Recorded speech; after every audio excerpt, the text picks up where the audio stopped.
جمعیت علماء عصری تعلیم کی مخالف نہیں ہے،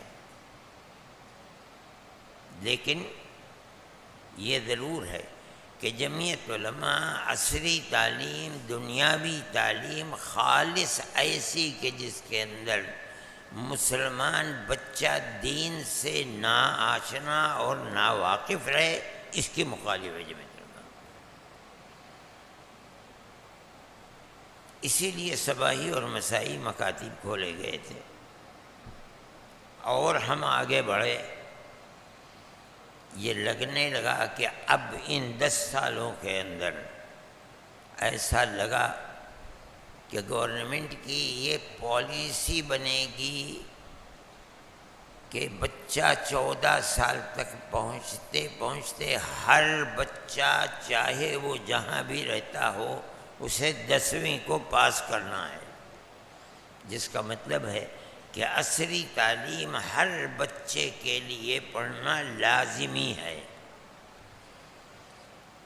بغیر اس کے پڑھے ہوئے نہ ہم اس کو عالم سمجھیں گے، نہ گورنمنٹ اسے چھوڑے گی، جس کا مطلب یہ ہے کہ یہ لگنے لگا کہ گورنمنٹ کی پالیسی یہ ہے کہ ہر بچے کے لیے 10ویں تک کی تعلیم حاصل کرنا لازم ہے۔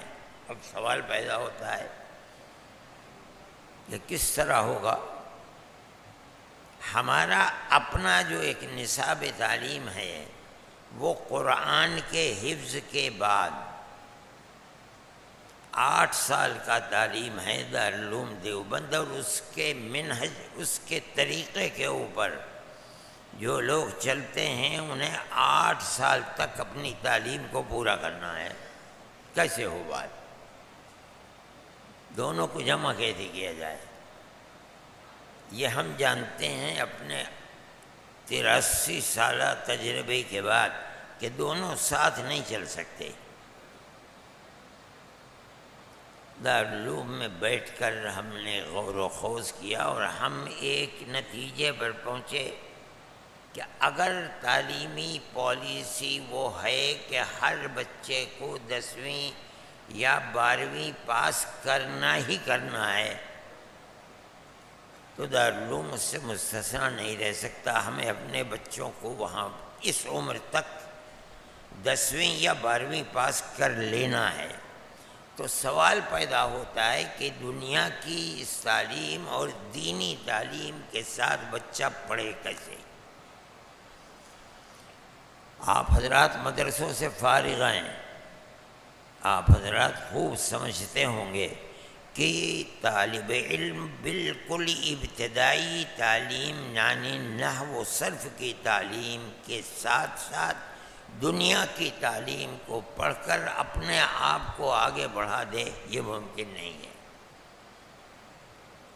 ہمارا جو نصاب تعلیم ہے وہ اس کا متحمل نہیں ہے۔ کوئی بچہ اپنے اندر ایسا ہنر رکھتا ہو یہ الگ بات ہے۔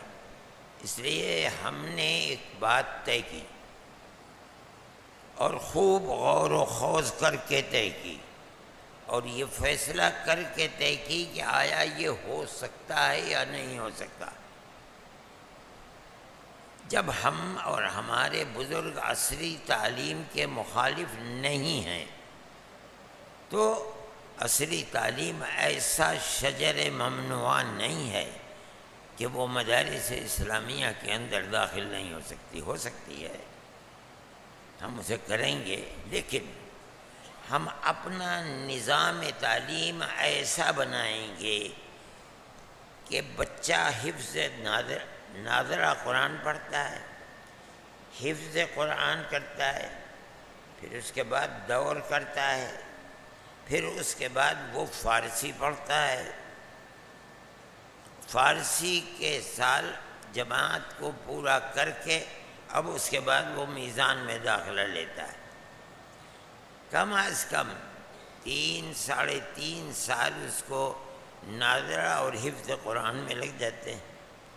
عام طریقے پر دور میں 1 سال اس کو لگتا ہے قرآن حفظ کا۔ پھر دارالعلوم دیوبند کے اندر 3 سال 5 سال کا ہے، لیکن میں کہتا ہوں اور مدرسوں فارسی کے 3 سال پورے کرتا ہے، پھر اس کے بعد وہ عربی کے اندر آتا ہے۔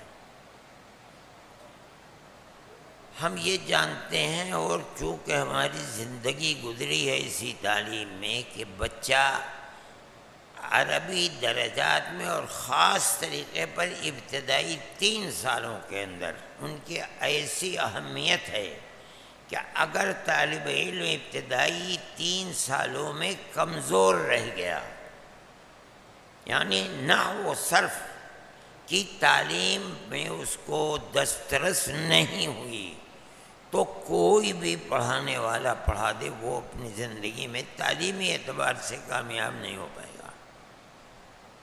جسے معلوم نہیں کہ فاعل کیا ہے، مفعول کیا ہے، مفعول فی کیا ہے، مفعول بھی کیا ہے، حال کیا ہے، ذوالحال کیا ہے، موصوف کون ہے، صفت کو، کس طرح سے وہ قرآن کو سمجھے گا اور کس طرح وہ حدیث کو سمجھے گا۔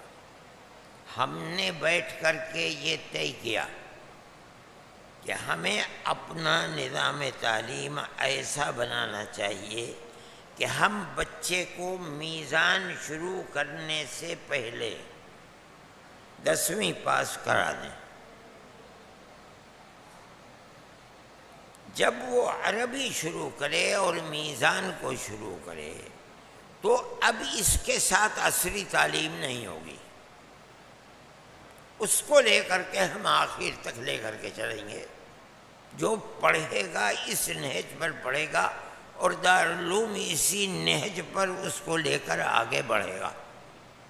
ہم یہ سمجھتے ہیں کہ عام طریقے پر حفظ قرآن کے بعد جو عربی کلاسیں شروع کر دی جاتی ہیں، یہ بچے 10ویں پاس کر کے آئیں گے، ان میں زیادہ شعور ہوگا سمجھنے کا۔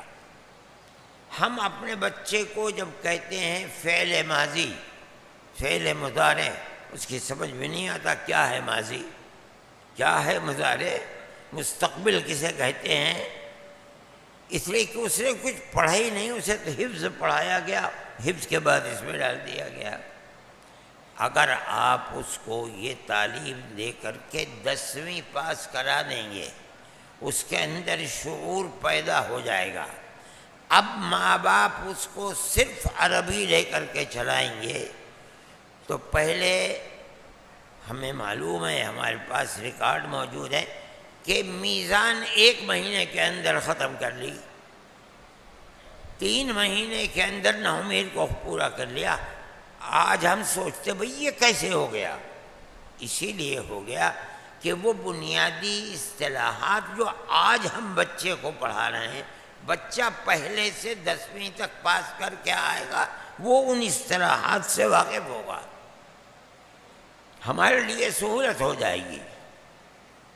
ہم نے اس نصاب کو بنانے کے لیے دارالعلوم دیوبند کے شورا کے ممبران کی اور دوسرے لوگوں کی ایک جماعت بنائی، بیٹھے بات چیت کی، اور ہم نے شروع کرنے کا پروگرام بنا لیا۔ لیکن بات یہ آئی کہ گورنمنٹ کی پالیسی یہ نہیں ہے کہ وہ مذہبی مدارس کو چھیڑے، اس لیے مذہبی مدارس آزاد ہیں، ہم نے بھی اس کو روک دیا۔ جمعیت علماء یا دارالعلوم دیوبند عصری تعلیم کی مخالف نہیں ہے۔